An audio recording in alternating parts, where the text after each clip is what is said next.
Well, Yeah. yeah, and we can go for what was it? I think it's a 7 day tour around Ireland or 8 day tour around Ireland for not including airfare, but for like 1,800 a piece in March.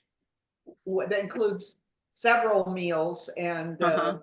breakfast every day, so, dinners and all of it, everything. And so, and then we'll maybe take the train and go places a little bit that we want to, and then we'll go to France to see our exchange student.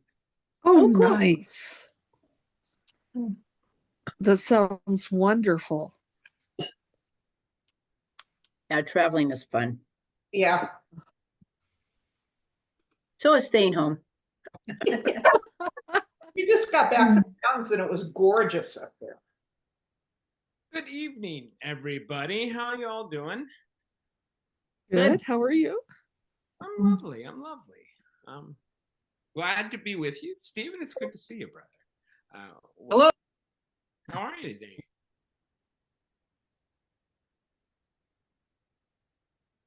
Oh, there we go. You know when you have earbuds in and you've canceled out your own noise outside, so you can't hear yourself speaking strangely? Anyway, that's better. Welcome, everybody. It's time. We're welcome to some more Genesis. Genesis chapter 21. Anyone want to open us in prayer? I don't mean to force anyone to do anything, but I can do it. thank you. Lord, I just thank you for this time together that we have to learn more about you, learn about your scripture, and just be together as we exchange ideas and listen to some good teaching on Genesis. And thank you so much. In Jesus' name, amen. Amen. Amen. Amen. Amen. Anyone have any questions about anything we may have talked about last week? Because you really want to get into Abraham and Abimelech some more. And if you don't want to get into Abraham and Abimelech some more, let not your heart be troubled. There's still going to be more Abraham and Abimelech in this chapter. and so we'll see that toward the end. But right now we're not going to see Abraham and Abimelech. How long have we been reading this story, this narrative, not just of the prehistory of Israel, but of the story of Abraham? A long time. We've seen him go from places too. He's lived this kind of thing, and he was told as an old man, you're going to have this land, and you're going to have a child, and there's various ways we've seen this promise kind of reiterated and had to be rebelieved in these moments of a difficulty of faith in the midst of the whole thing. It's quite fascinating narrative. And now, have you ever just been waiting for a really long time? Well, yes. Yeah, like what kind of waiting have you done that it's just like, oh yeah. I think of my pregnancy, which seemed to have lasted for 3 years. You're not an elephant. There you go. Like for instance, yeah, and I have no idea. Like there's some things where like I feel like I can actually say can imagine something I don't have the ability to experience, but pregnancy is not one of them. So okay, let's go with that. I mean, how about when you were just waiting to graduate from something, or waiting for an event, or how many times have you looked forward to the next moment, or whatever moment, and that was the moment that it was all going to be exactly what you wanted, and then things were going to be all right? You ever felt that way? Oh, yeah. Waiting for the next thing around the corner that's going to bring about every last ounce of happiness and joy you've always wanted. If just when this moment happens, you're going to be like, oh, that's the only thing I need. It'll be good. perfect. It's over. It's done. It's perfect. I don't think about when I travel. I long ago stopped imagining what it was going to be like, anticipating all the things that I was going to do. I figured out that I'm much better off to just not, I mean, I want to make the arrangements stuff that so it'll make it easy, but I don't look forward in that way. And I find that it's so amazing to do it and discover it day by day. Anyway, that's I like it. Well, so what we're going to do then is we're going to take chapter 21 in 3 parts, because if we take it in 3 parts, they're of course all going to be weaving together, but there are 3 kind of pieces of this narrative, and it's worth taking them separately and kind of discerning why they might ever be together. So that being the case, does anyone want to read Genesis chapter 21, verses 1 through 7?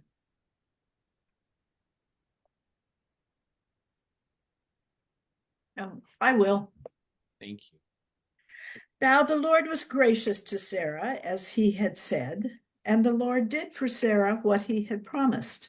Sarah became pregnant and bore a son to Abraham in his old age, at the very time God had promised him. Abraham gave the name Isaac to the son Sarah had borne him, and when his son Isaac was 8 days old, Abraham circumcised him as God commanded. Abraham was 100 years old when his son Isaac was born to him.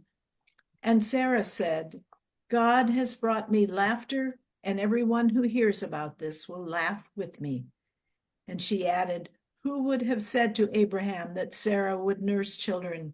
Yet I have borne him a son in his old age. So maybe Claudia wasn't too wrong on that idea of just at the end of pregnancy, but this is a long coming one. Abraham's 100. By the way, how long have we been hearing about all of this? And it kind of just suddenly happens in 7 verses. Like, wouldn't you have expected a bigger payout? Like, I mean, come on, for promises being fulfilled, especially us churchy people, we love to talk about the promises of God that they're all going to just make everything okay. Well, after all this time, something like 7, but look at these 7 verses. Right? Suddenly, it's just talking about what God's doing. It's not trying to over-describe the impossibility of what's happening. The birth of Isaac to this ancient couple,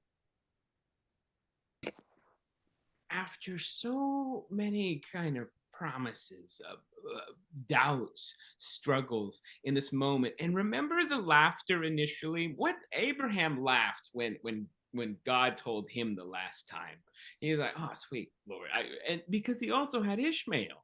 So he was like, it's all right. And God's like, no, one from Sarah. And then when Sarah heard it later, Sarah laughed. Sarah laughed. But these weren't laughs like, ha, ha, ha. They were laughs that were filled with irony. When something almost hurts to hear, and so you laugh. And God's like, oh, you're going to laugh? Well, you're going to name him Laughter. And suddenly his name is Laughter. And the sheer irony of it, the absolute absurdity of it, moves them to laughter. It's just glorious. Now there's a problem, though, of course. This is the utter grace of God, right? It is as mysterious as something like the virgin birth. And how often do we like talking about something like the virgin birth anymore in church? Because we kind of lean one of 2 ways in the church today. We lean the way of like, oh, you have the people who are absolutely certain it has to be just this way. God did something so utterly incomprehensible that we're just like, wow. And then you have other people who are like, no, he had to have a human father, but they're both failing if they do any of that to pay attention to this story. God is doing something, but God is doing it through people. People who had no hope. People whose only hope could be in God, and this is a story about what God can do, but God has to do it with people. We can't just talk about what God does as if God's not going to do something through people. And we can't just say that people don't matter if God is going to do something through people. The people who focus on what God did in the virgin birth very rarely talk about Mary as if God did something outside of this God bearer. What God does in the midst of it is gorgeous in this way of like, let's work with humanity. And again, who's the only one speaking here? Sarah, right? Sarah.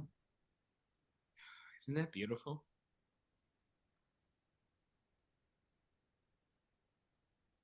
When this moment happens, only one person gets to talk.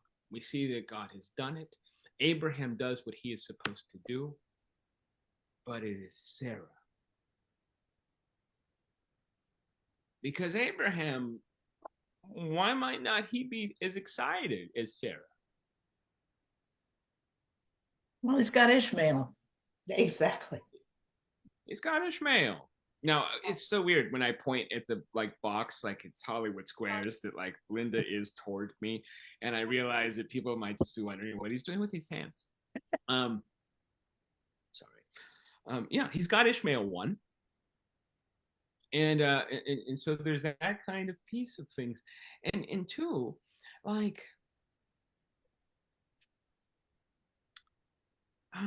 does anyone remember, and I couldn't imagine that anybody would. I need to try to remember it off the top of my head right now. Is it Isaiah 49:15? I can't, it doesn't matter. Never mind. You remember when God says, in Isaiah somewhere, and I don't remember where it is, that how God God won't forget us because God is like a mother who can't forget her children, and yet even if a mother forgot her children, I will never forget you.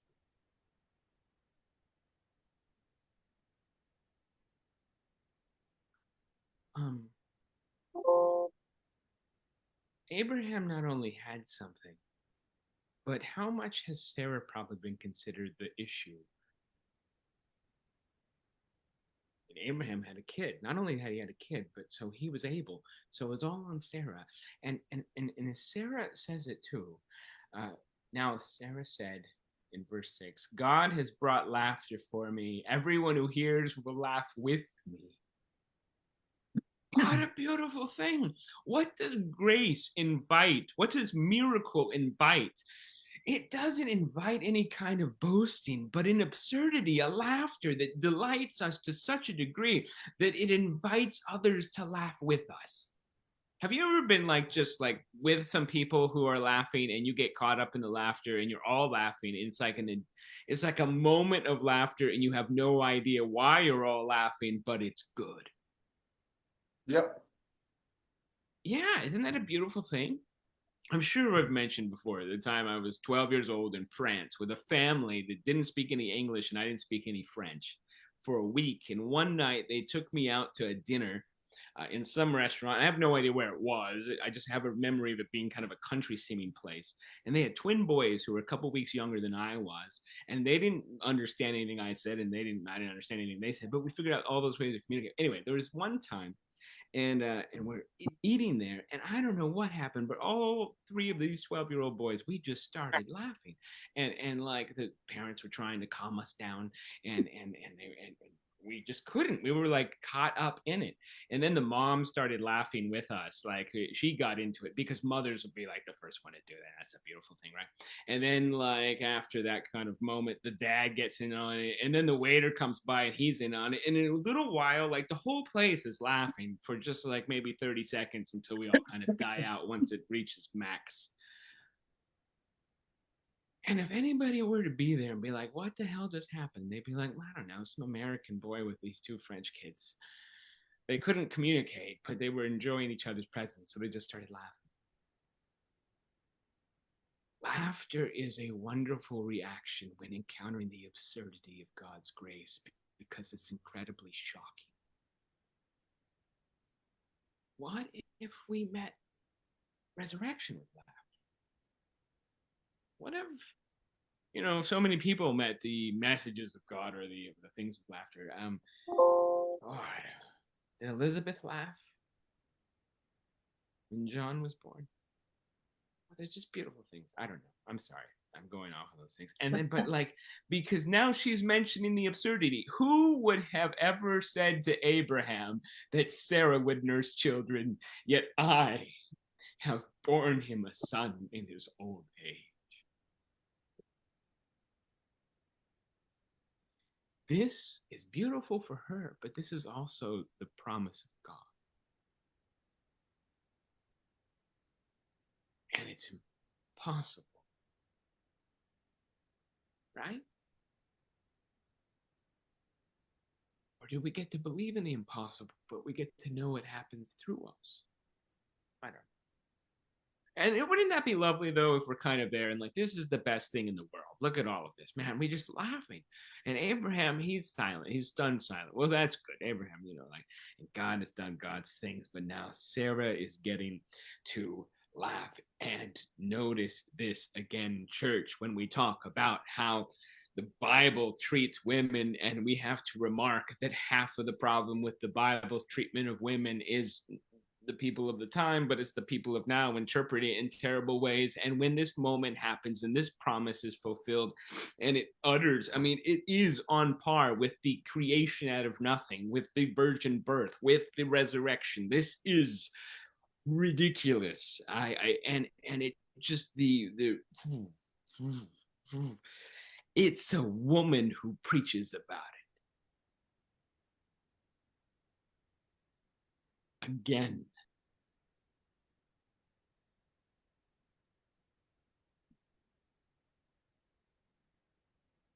Again, wouldn't we love to think that it's all over and it's good? Anyway, I could go on, but is there questions or someone else want to say something?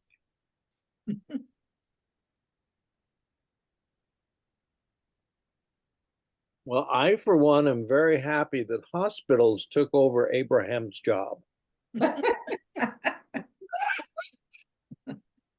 Thank you, Steve. Just thought I needed to say that. And now I know it. So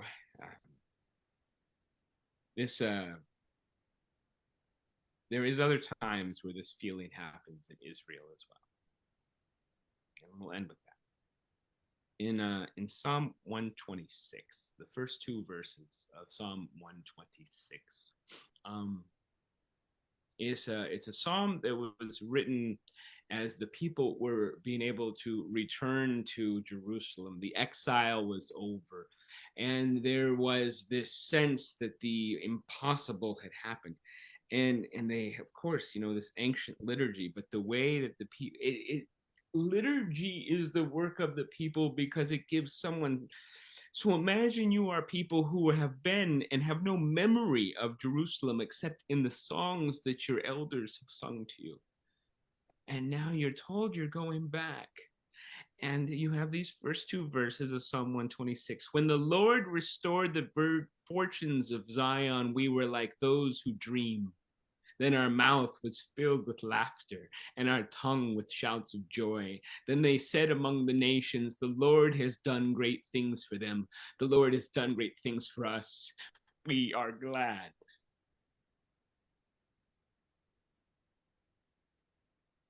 They understand. When in our faith have we seen God do something so clearly, absurdly, graciously loving out of God's freedom through others or through ourselves or through a community or through whatever else, that we got to laugh because we were like those who dream. And I like that there's respites in Genesis from all the absurdity for laughter. You think the world's terrible, take a moment to laugh still. There's been a lot of it so far in Genesis, and it hasn't been pretty, has it? All right, cool. I'm done. Now I'm done. I promise. let's go on to exactly what happens next. And I'm going to tell you, it may not be as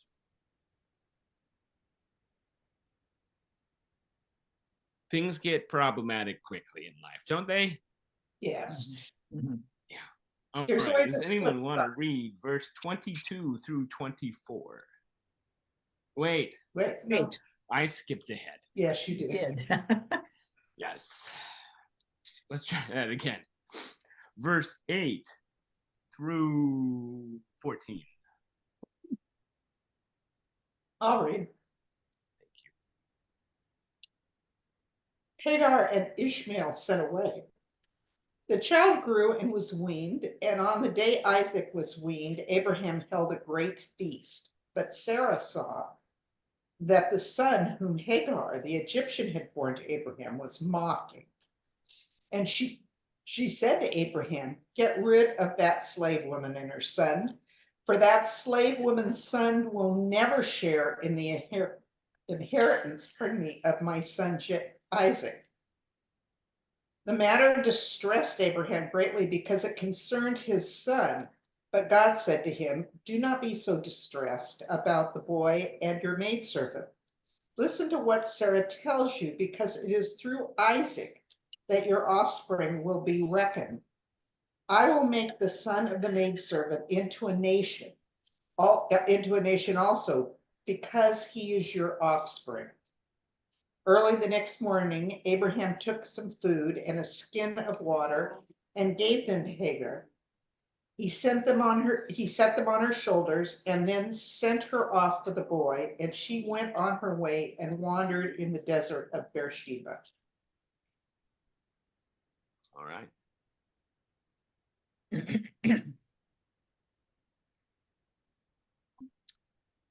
What do you think about that story? Right after the birth of Isaac. Well, pretty harsh. He gave her a Pretty little harsh. water, a little food, and said, "To the desert with you all." Yeah. And this is the second time this has happened to her. Right. Right. Let's not forget.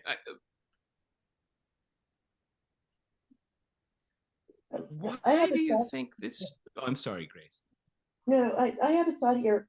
In the sentence before Hagar and Ishmael sent away, Sarah makes a point of saying, "Yet I don't know why I underline this, but I have borne him a son in his old age."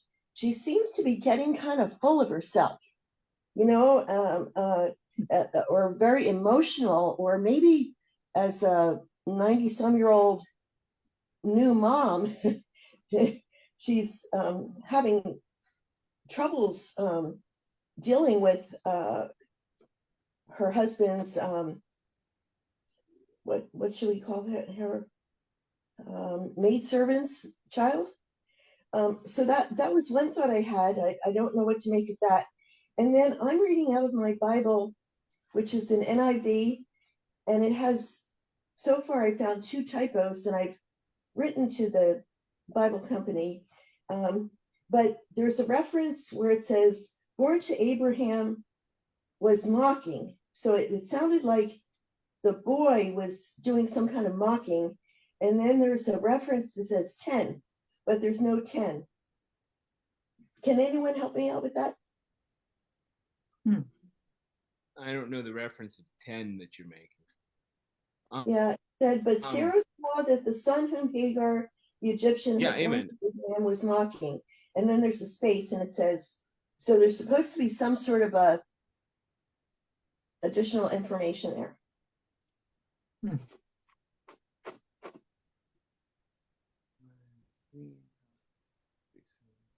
Mocking, and she said to Abraham. My NIV has mocking, and she said to Abraham. So but real Did it- quick, let's go through some of those pieces, if I may. And I can't fix your Bible. I'm not looking at it. Or no, we can't fix the Bible. You know what? I Um, wonder, I think it's verse 10. There's a little letter which on my NIV responds to a verse somewhere. at other places. And then 10, I think it means. Thank you. I see it now. I see it now. Okay, so I guess my only comment now that you've helped me straighten that out, I appreciate that, is that Sarah is kind of coming across as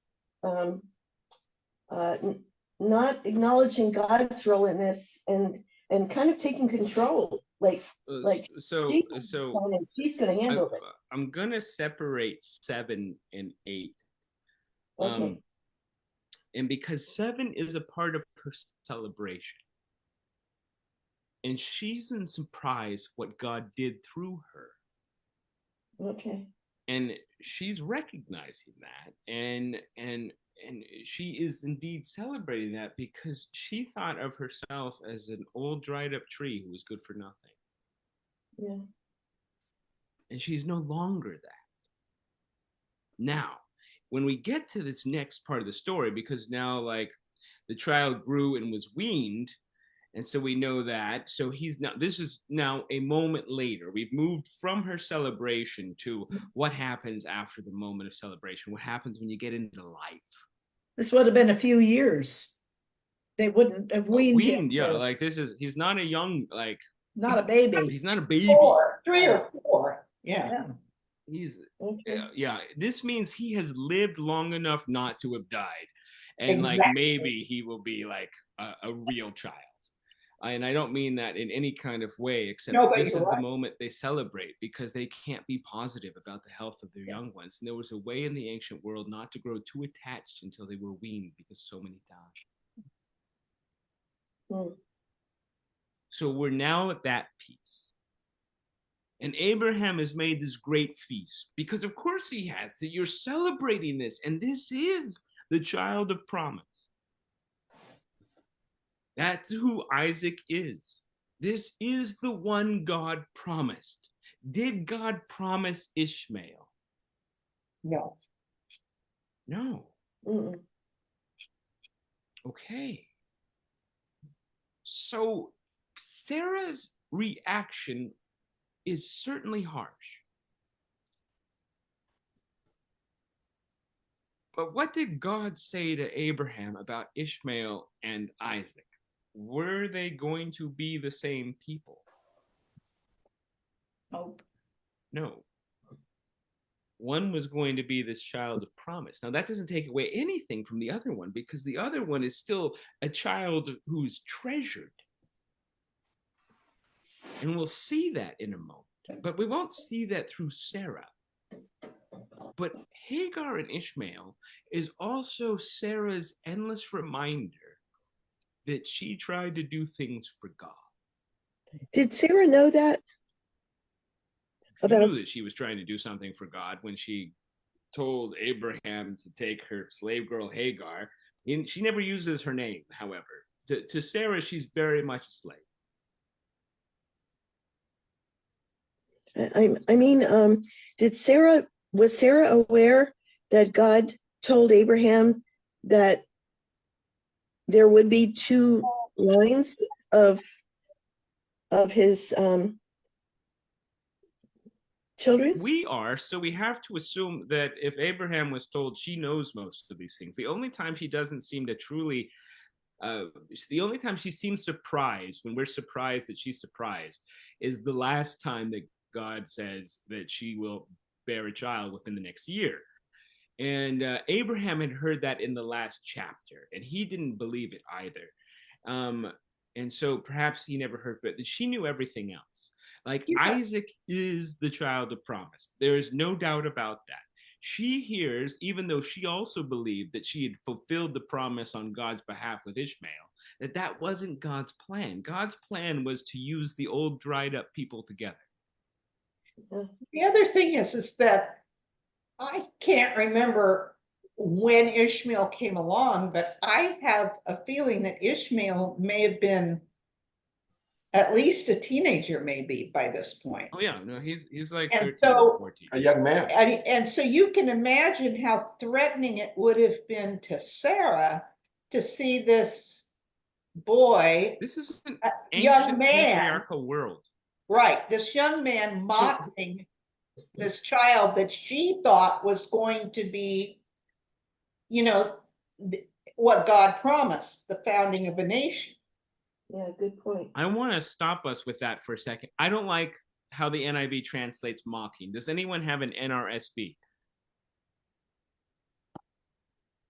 Other than me. No? Mm-mm. Buy some new Bibles, y'all. Like the NIV has got some issues. And it often tries to interpret for us. What And verse are you in talking about? I'm talking about the part where he's like, where it has this moment where she gets upset because verse 9, Hagar, the son whom Hagar, the Egyptian, had born to Abraham, was mocking. I don't have That's all mocking we at know. all. I managed to pull up the NRSV. All right. And what does the NRSV say in verse 9?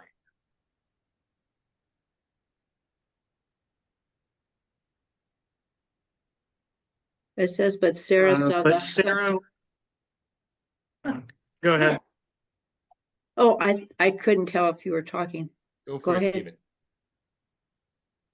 But Sarah saw the son of Hagar the Egyptian, whom she had borne to Abraham, playing with her son Isaac. All right.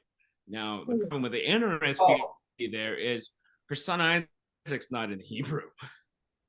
But that verb that the NIV translated mocking and the NRSV playing, the reason it can be translated either way goes directly in relation to Isaac's name and how people have laughed at him or about him differently, namely his own parents, in disbelief and in utter exuberation. Mm. And so, like, again, like the Hebrew plays with the word that these two translations throw in a direction that isn't what that word conveys because it's more nuanced. Yeah. Yes, she's threatened, but it does not seem that Ishmael is playing with laughter. But we've already seen that laughter, this child whose name is Laughter, that laughter comes from both places of and wow. And so here you have this nuanced term. So you begin to see, though, that this isn't all easy because we live in this culture where cast out this slave woman's son, for the son of this slave woman shall not inherit along with my son Isaac. Why does she keep calling her a slave woman? To put her in her place. Put her in her place, certainly, but to remind Abraham of her son's place. On Grace's question about whether Sarah knew, it was chapter 16, verse 1 and 2. Not only did she know, but she made the plan for the maid service, and she said, maybe I can build his family through her. So she was cognizant of the whole plan, thinking she was carrying out God's promise. She was trying to carry out God's promise, and here is her trying to carry out God's promise. Wow. And now it's becoming problematic because God carried out God's promise, and that's what happens when we don't wait on God sometimes. Yeah. Yeah. I don't just mean that for our individual personal lives where we're waiting for something miraculous to happen that never quite comes, but that's kind of any kind of way of things. Like if we start trying to do it, when it even happens, there's problems. Now, of course, the matter was very distressing to Abraham on his account of his son. So notice how Sarah says, inherit along with my son, Isaac. But let's not also forget that God knows that he's the one of promise. Who was given the promise initially? Abraham. Abraham. Who does God say the promise goes to in the next line, if you will? Through Isaac. Sarah. A Through child. Sarah and then Isaac. Isaac. God also says that Ishmael will not inherit what is coming from Abraham, for that is Isaac, because God was doing a brand new thing. Now, this sounds harsh. And Abraham is freaking out. And he should. Because this is his son. And let's not forget that God, said, well, no, that's not your son. I'm giving you the son I promised. He believed that he loves Ishmael in a way that we can kind of see. He argued with God for Ishmael when he hears his promise again for the last time. What about Ishmael? Consider him. When you throw everything you have into one that you believe it is, God can take away your belief. Which is terrifying, but that doesn't mean that he lives loving. This distresses him. Don't also forget what next chapter is. Does anyone know what comes after 21? By the way, it's 22. I don't need anyone to tell me that because that's a joke, of course. Oh, that's God Isaac tells and the Abraham to sacrifice his son. sacrifice him. Right now, his wife asked him to sacrifice his son. And God says, do not be distressed because of the boy and because your slave woman. Whatever Sarah says to you, do what she tells you. For it is through Isaac, the offspring, that offspring shall be named for you. So again, Isaac's the one. God's reiterating the promise. This is what God said. So Abraham rose early in the morning. Okay, so God tells him that. Anyone know in Genesis 22, after God tells Abraham to take his now only son, the one he loved? Do you remember what Abraham does? What the first thing it says after God tells him this? You don't have to. We haven't read it yet. But I'm going to give you a clue. It's the same exact phrase. So Abraham rose early in the morning.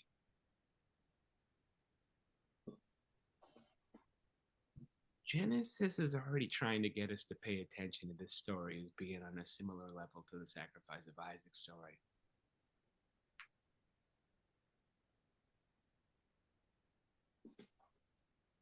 And yet, how many of us ever remember hearing about this one?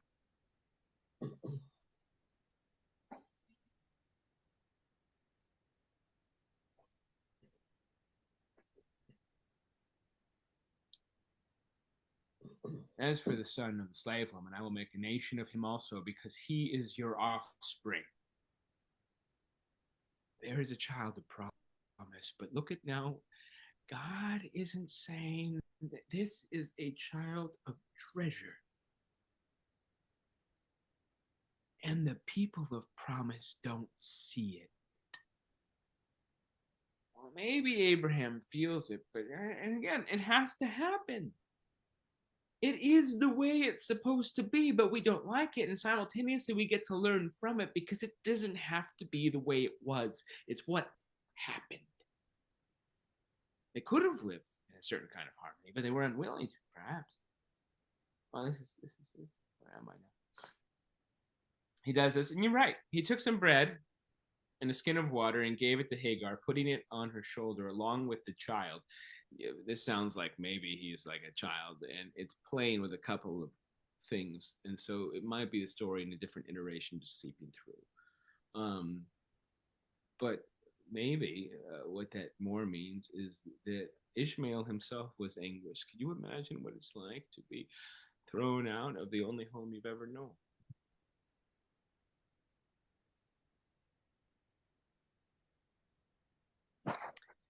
And as she departed and wandered about in the wilderness for Beersheba. By the way, again on these things, the way that Abraham, it says of these things with Abraham, not only waking up early in the morning again, but sent her away. That word about sent her away, that's what Pharaoh does to the Hebrews after all of the plagues. He sends them away. All right. And she departed and wandered about in the wilderness. So they're sent away. and then they get to wander in the wilderness. What does this remind you of? Exodus. The Exodus.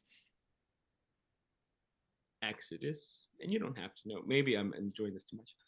If they're being sent away and wandering the wilderness, and if they're not the people of promise, their lives in this story are already mirroring exactly what the people of promise go through too. And so we get to see God care for people who are not just promised about. Well, we don't see that yet because it seems like God's just letting them off, right? Okay, wait, we didn't get there. I skipped ahead. My apologies. Does anyone want to read 15 through 19? I need to go get my charger because I forgot to charge my.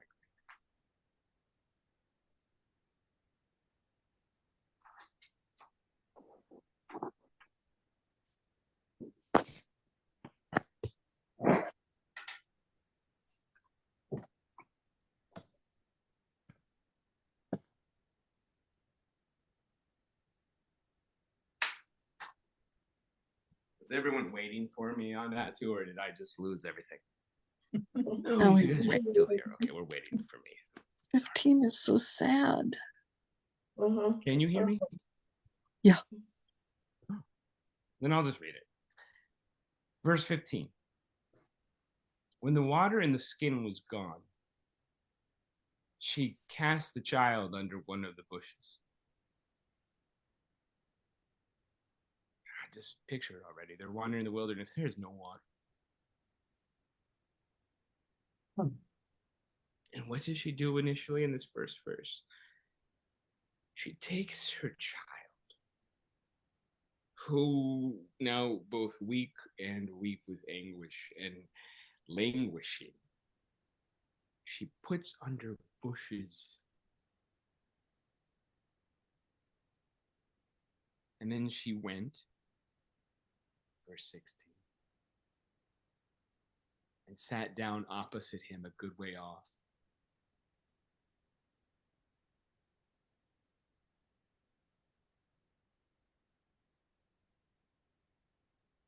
About the distance of a bow shot.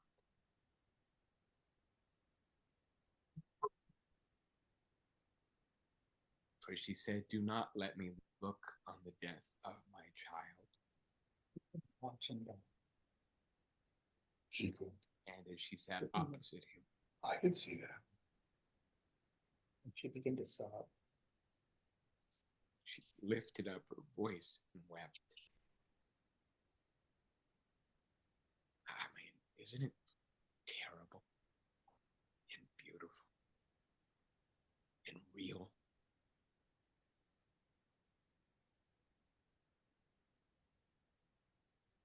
The people of promise cast these two away. And yeah, God said so, right? I see that. But do you notice more is being said here than is being said about the birth of Isaac?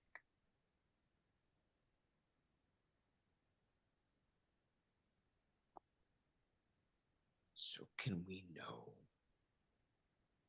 Can we please, for the love of God, know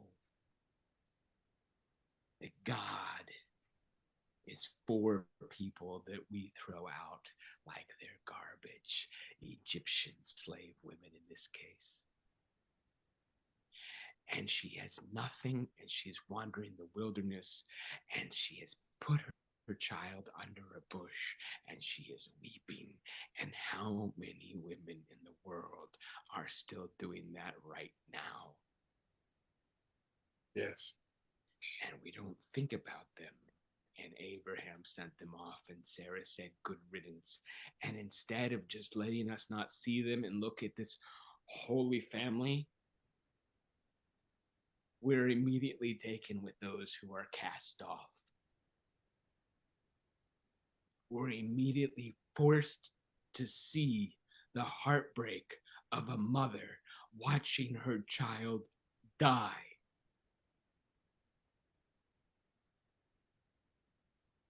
The Bible doesn't run away from pain. And if this is hard for you to hear, please tell me and let's talk afterward, because I don't mean to hurt anybody. This is the Bible taking us into the raw places, because it's about to teach us that God goes to the raw places. Verse 17. And God heard the voice of the boy,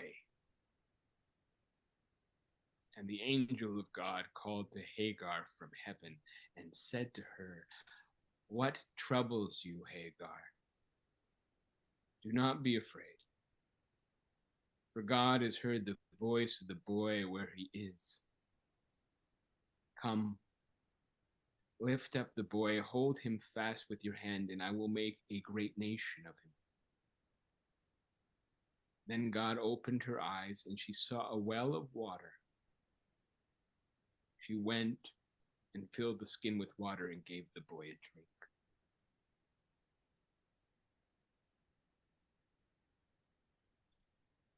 In both narratives, the only one who calls her by name other than the narrator is God.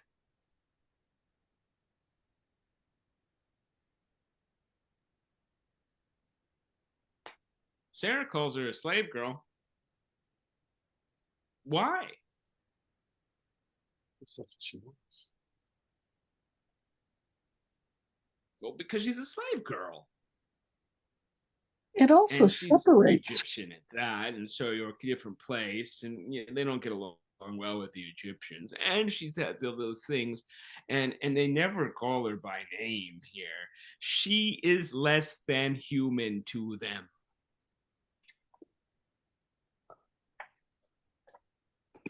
And the Bible forces us to see the inhumanity of the people that God elects.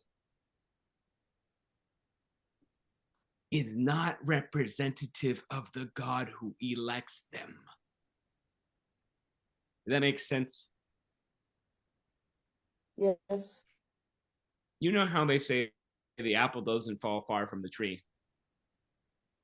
I remember when I brought a friend home one time when I was in college, like around my senior year of college, and I had developed my own special way of being obnoxious in ways that some people found delightful and others found, well, obnoxious. And I bring this friend home, and then we have dinner, and we get into the car after the dinner, and we're driving away from my parents' place. And he says, "I'm so glad I met your dad." And I'm like, "Why is that?" And he's like, "Because now I know why you are the way you are." And I appreciated that. And sometimes we see people and we're like, "Oh, well, that's a Christian. I don't want any part of Christ." And sometimes we see these stories in the Old Testament, and we have this idea of God being some kind of tyrant that over and over again, as we've been going through Genesis so far, doesn't seem to necessarily be what we're finding of this God. And yet the people might be tyrannical. And this is a problem with grace, isn't it? That God gets to freely do what God gets to freely do. And that's why you can't really boast about it. But God saves them. God hears. And again, as I think about it just briefly, I mean, God knows I'm not brief.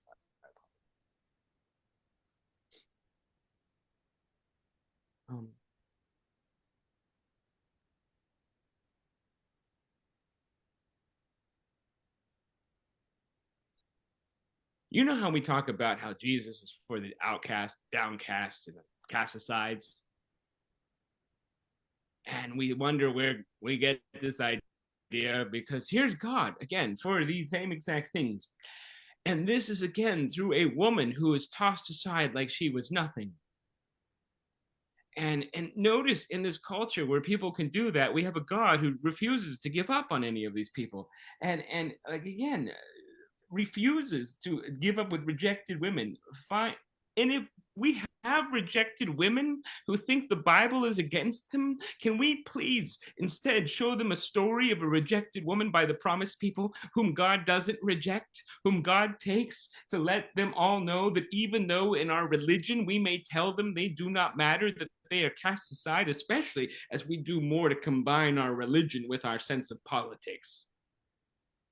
Like our politics are abysmal when our religion is universal love. And so as anyone's doing that in this culture, casting people aside, because that's what happens when you wed the two. You lose the universalism because you're figuring out who's what. And you think, oh, that's just the way. No, welcome to a place that God cares, that God tells stories about how we fail, that God can tell the cast aside and the outcast and the cast down, that they matter through a story that's longer than the story of the child of promise. Here's the child of promise. Let's celebrate, everyone. Let's have a happy worship and always think about this. Oh, the real life is here. Welcome to a situation where things don't always work out the way we want and people exist.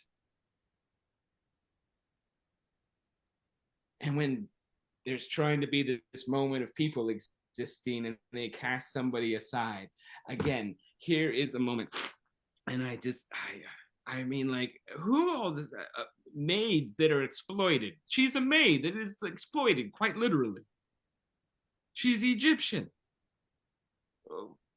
Some might say a black woman, used by a male, abused by the female of the ruling class. She's a surrogate mother, a resident alien without any legal recourse. She's the other woman, a runaway youth, some might say, the religious fleeing from affliction, the pregnancy, or the pregnant young woman trying to go out. She is this one who's cast aside by so many and refuses to allow us to move past it to try to celebrate promise, because God gets to say that people are always in the way and people matter. The other son is always there. And again, with what's going on in our world between these two sons. Yeah.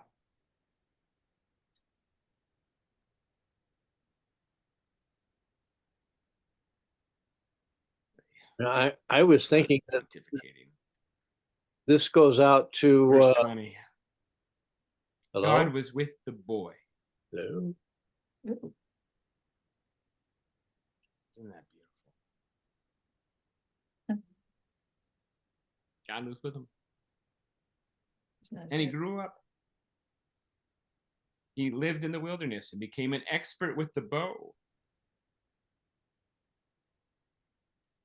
He lived in the wilderness of Paran, and his mother got a wife for him from the land of Egypt. Look at Hagar, doing everything she can.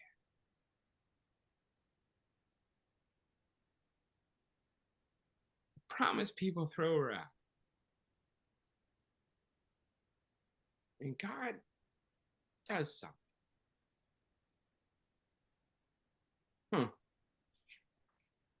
Fascinating. Those stories exist.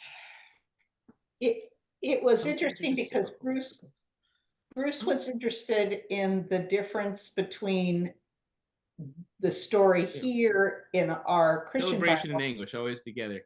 I'm good. Anyone want to say anything more about that before we just two real quick kind of like Abraham and Abimelech one more time?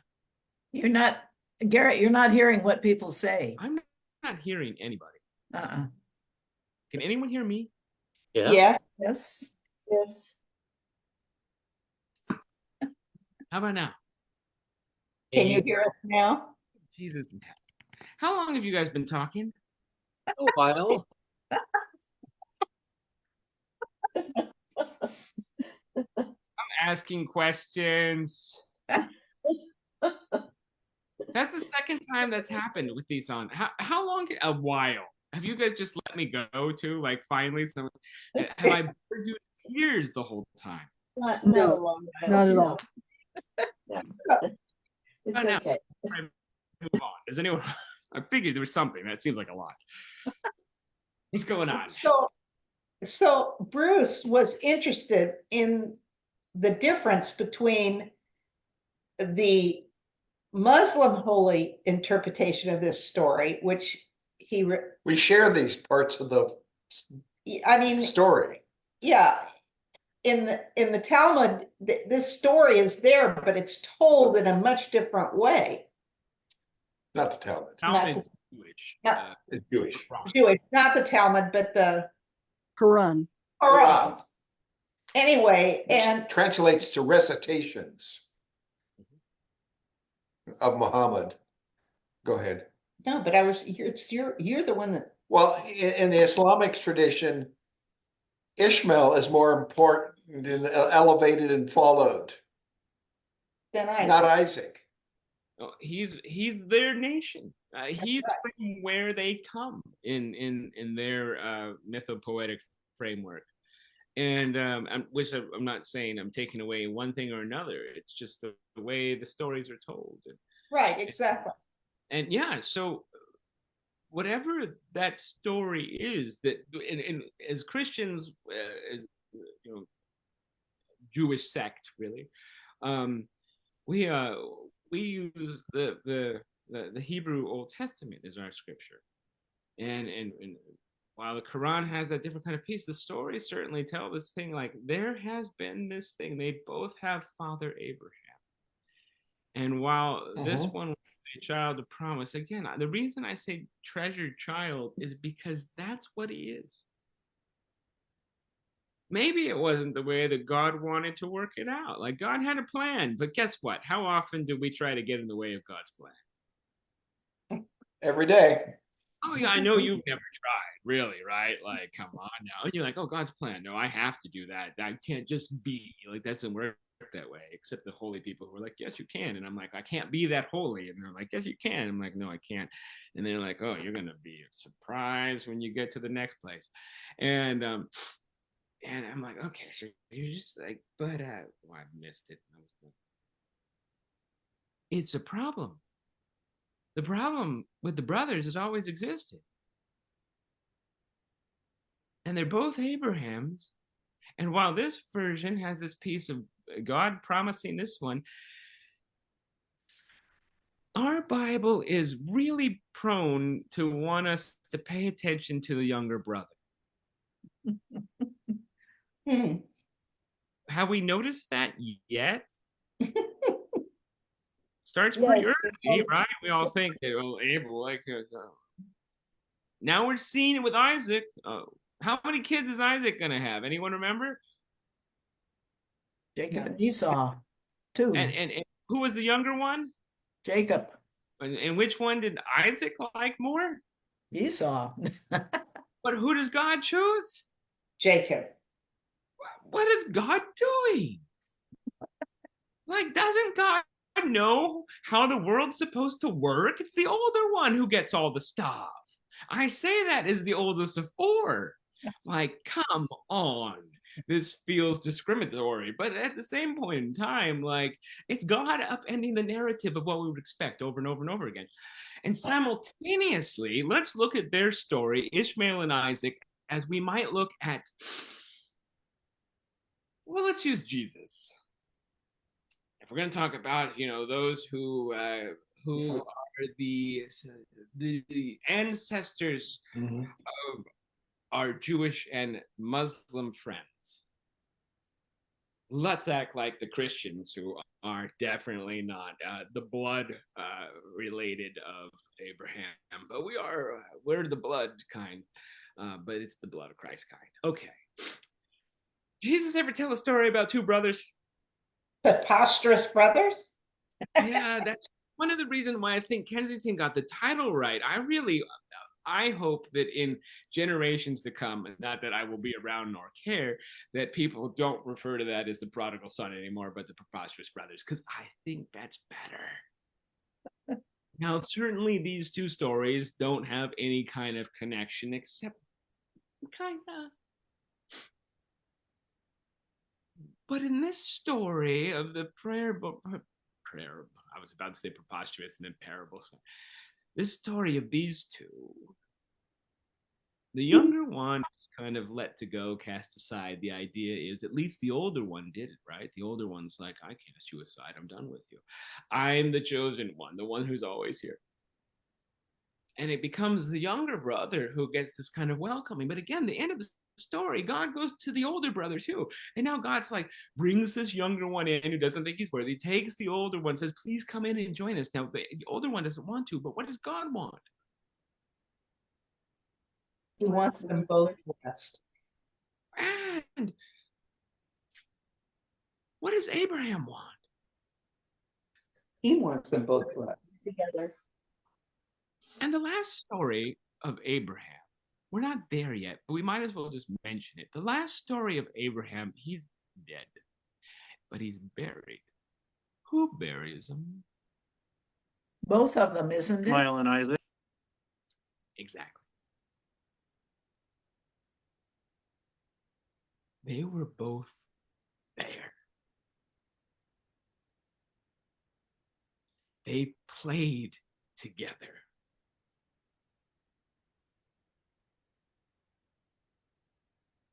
They were brothers who were ripped apart by the universe, because every brother who's ripped apart is somehow or another ripped apart by the universe. And yet simultaneously, that same universe and the one who created the universe wants them to be together.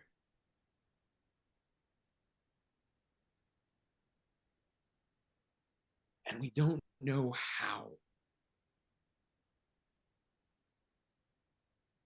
And the story here is they didn't then either.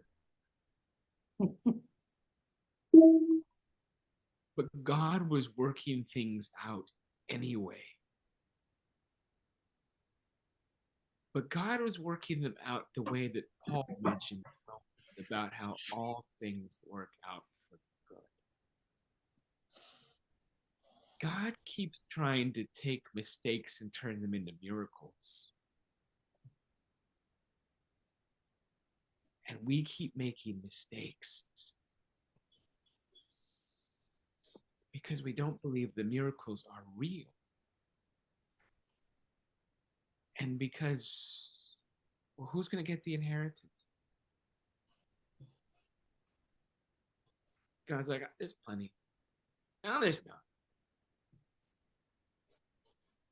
And we don't know how to deal with any of this. Abraham just said to Lot, take whatever parts you want, I'll take the rest.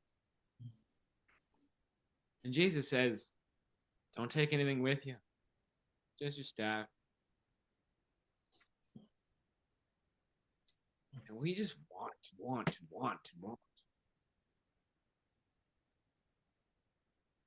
And yet these brothers, they buried their dad together.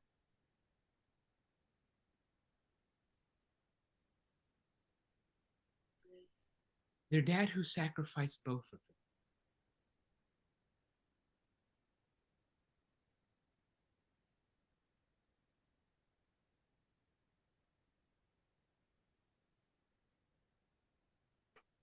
So, Garrett, I was thinking about that this might be the first time that God is showing that he's not just the God of the Hebrews or Israel, that he's the God for all, because in 16, he made a promise that Ishmael would grow to be a man.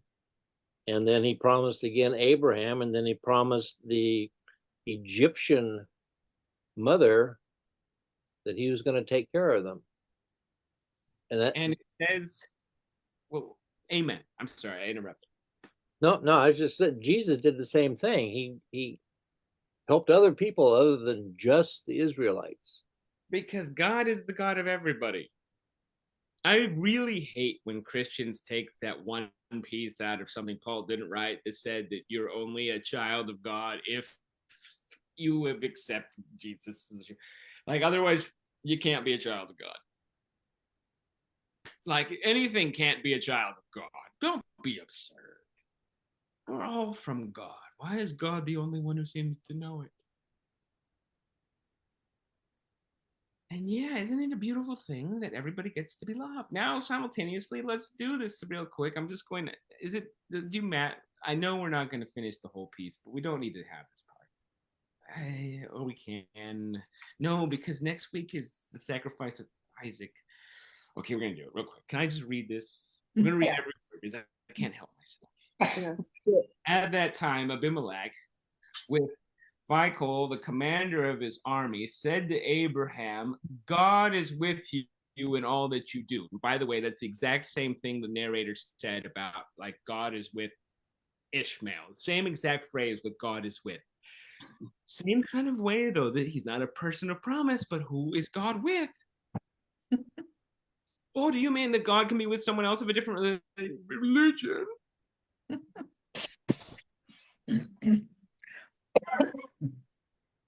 Well, no, it doesn't say that in the but oh, it does say it in the Bible. Anyway, that's neither here nor there. Okay, so God is with you in all you do. So as if reiterating that witness, and so Ishmael is kind of son. Now therefore swear to me by God that you will not deal falsely with me or with my offspring or with my posterity, but as I have dealt loyally with you, you will deal with me and with the land when you have resided as where you have resided as an alien.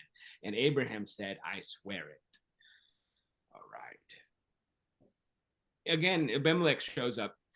Notice that Isaac is sandwiched in the middle of Abimelech. Abraham's in a foreign place, and it didn't work out quite well. The child of promise shows up, and then when the foreign king, along with the commander of his army, as if to be like, I'm a little nervous of you. I can tell that God is with you. Does this man believe as Abraham does? No. Is Abraham about to work with a guy who doesn't even believe like him? Because haven't you heard that you need to only hire Christians for everything? Right.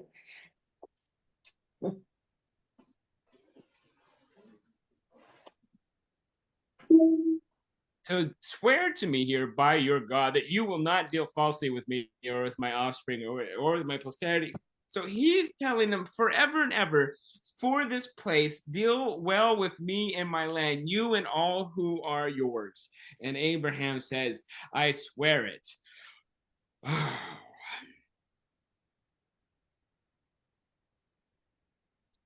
I just like that that's there.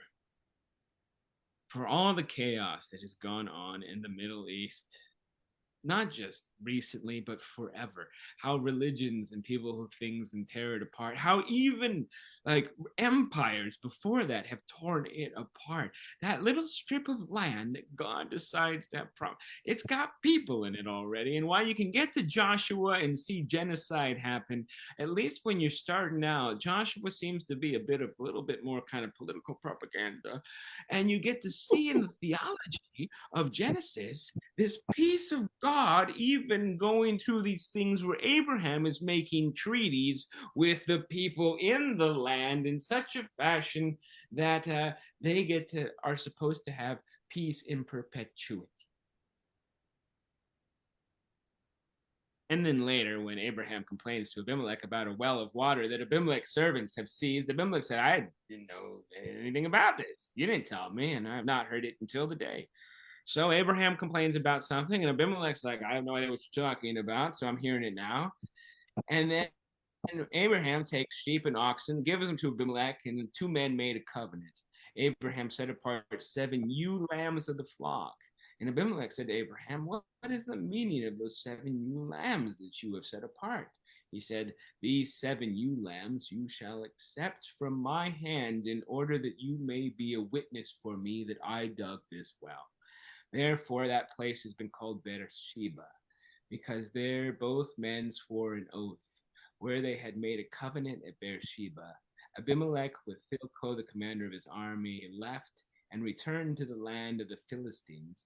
Abraham planted a tamarisk tree in Beersheba and called there on the name of the Lord, the everlasting God. And Abraham resided as an alien many days in the land of the Philistines.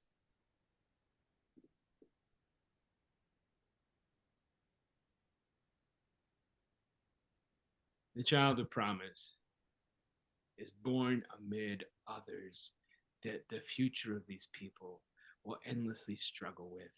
And he is born amid all of these others, with his father not being always great, but trying to live peacefully, and God correcting some mistakes to try to make it all work out.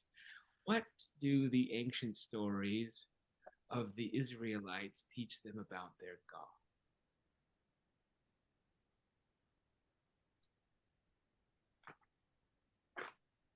What do these ancient stories teach us about our God at a time when Christians are condemning anyone not like them louder than any other point in my life?